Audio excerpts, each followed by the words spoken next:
Assalamu alaikum everyone, welcome back to my channel Saad Hashim Works, and we are back again with a movie review, film talk.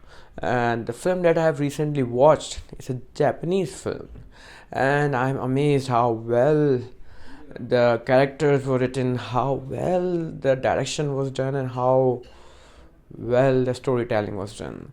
Those of you who do watch Japanese cinema, I'm not talking about anime series or anime films or animated films that Japanese cinema produce, but I'm talking about the other cinema that the Japanese filmmakers make. Those of you who have watched that cinema as well, they will agree with me how well Japanese filmmakers tell stories, how well their stories are connected with their roots, with their traditions, with their cultures, and how much personal their stories are. And those of you who have watched the cinema, they will agree with me. And the thing that I have been missing, I have been craving as a filmmaker, as a writer in our cinema, in our Pakistani cinema, is good, strong women characters. We miss those characters. We do not write strong women characters. I By strong women characters, I do not mean that women that are promoting just feminism in the story, or telling them about telling them to us about women rights and such stuff. No, by strong women characters, I mean women characters that progress the story forward, women characters that take risk, that fight through their hurdles, that face the antagonism going on in the story.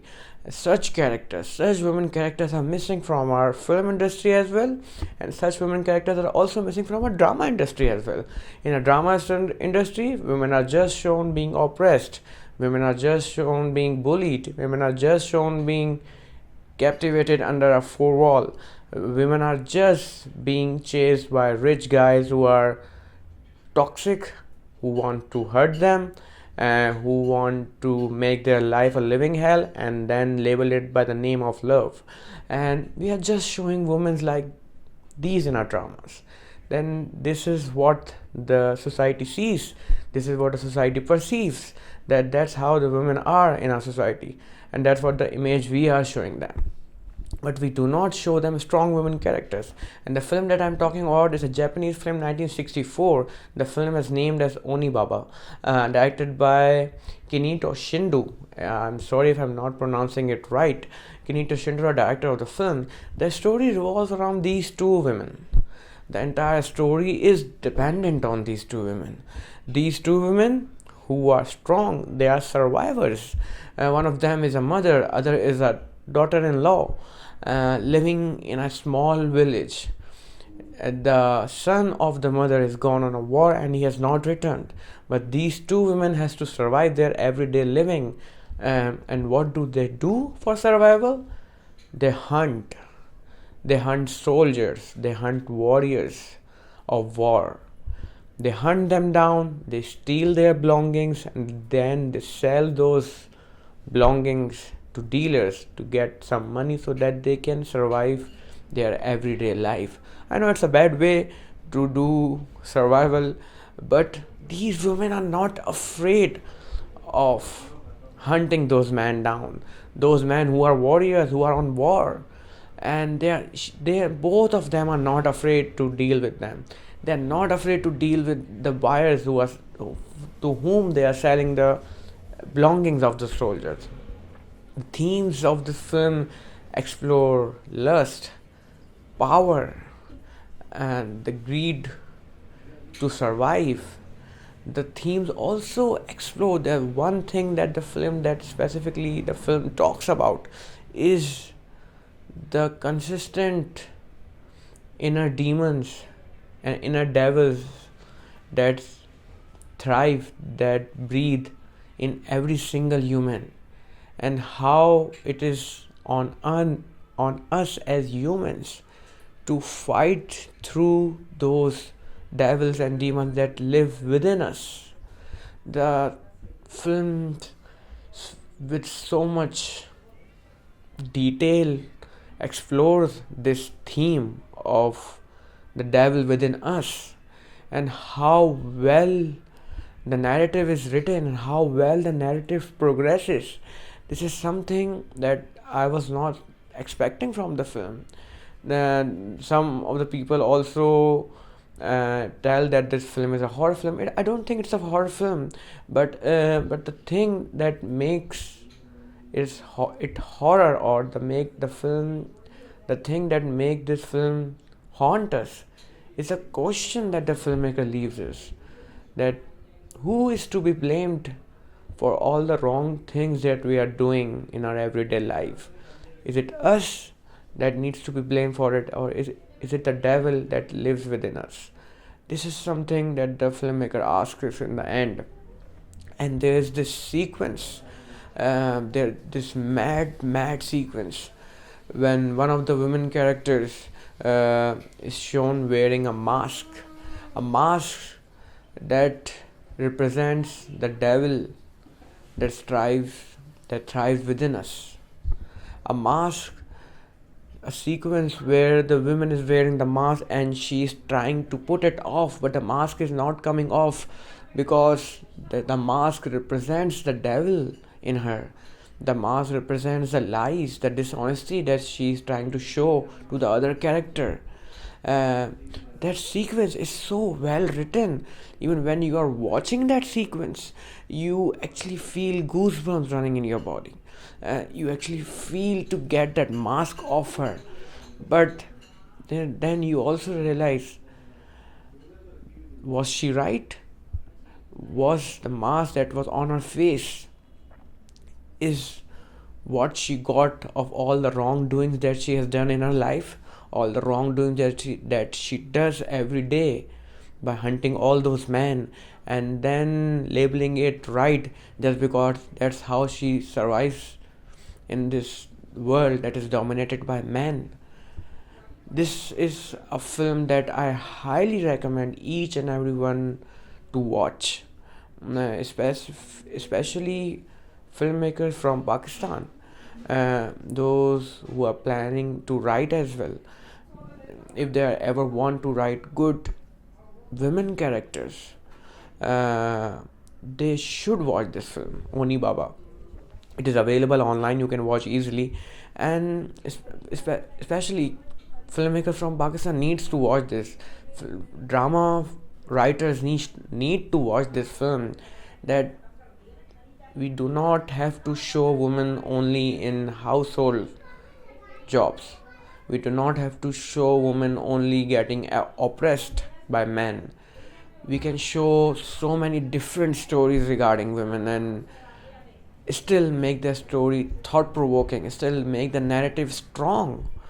And there's this sequence in this film where the woman wears the mask of the devil and she haunts the other woman to stay back with her. And the question that rises from it,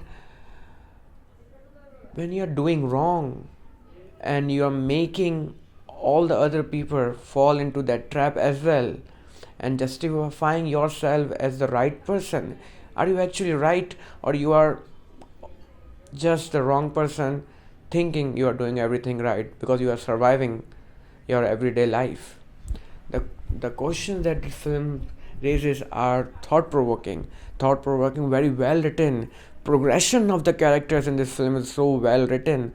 How the goals, the desires of the women change as the film progresses. It's just not about survival in the end, it's also about their desires, what they want in life, what they don't want in life.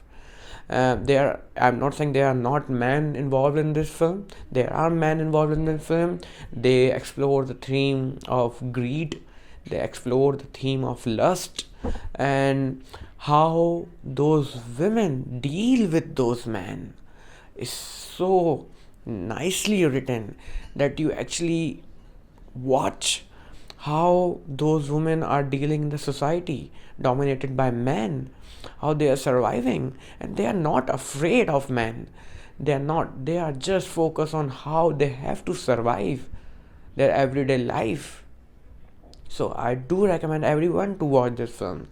And even people from Pakistan who are watching this film, those who are considering themselves to be writers in future, they need to see this film, not just to write good women character, but just how to write and develop good characters.